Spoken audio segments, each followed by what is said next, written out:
વિદ્યાર્થી મિત્રો, અહીં આગળ સાબિત કરવાનો જે આ દાખલો છે ત્રિકોણમિતિનો, એ બોર્ડની પરીક્ષા માટે ખૂબ જ અગત્યનો દાખલો છે. તો આપણે આ દાખલાને સાબિત કરીએ.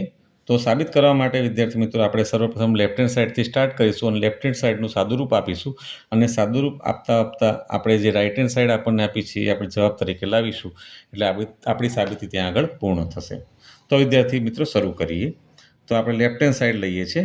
લેફ્ટ હેન્ડ સાઈડ બરાબર આપણને આપ્યું છે કૌંસમાં કોસેક થીટા માઇનસ કોટ થીટા હોલ સ્ક્વેર.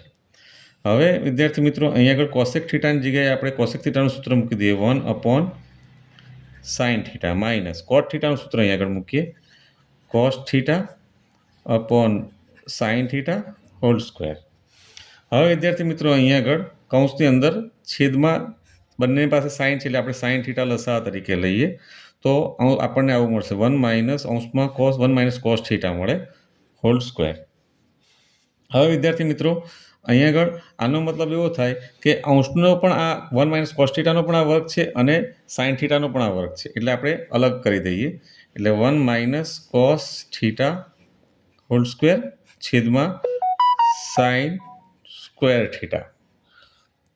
બરાબર છે. હવે વિદ્યાર્થી મિત્રો અહીંયા આગળ અંશમાં વર્ગ છે એનો મતલબ શું થાય કે આ અહીંયા બે કૌંસ છે 1 - cos theta into 1 - cos theta અને છેદમાં સાઇન સ્ક્વેર થીટાની જગ્યાએ આપણે નિત્યસમ મૂકીએ 1 - cos સ્ક્વેર થીટા. તો વિદ્યાર્થી મિત્રો હવે આપણને મળશે 1 - cos થીટા અંશમાં છે જ અને 1 - cos થીટા પણ છે જ. હવે છેદમાં અહીંયા આગળ a² - b² પ્રમાણે આપણે અવયવો પાડીએ તો આપણને બે અવયવ મળે 1 - cos થીટા અને 1 + cos થીટા.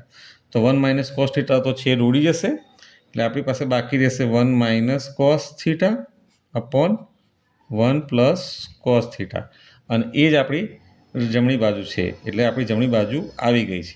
ધેરફોર આપણો દાખલો સાબિત થઈ ગયો છે. Therefore left hand side is equal to right hand side.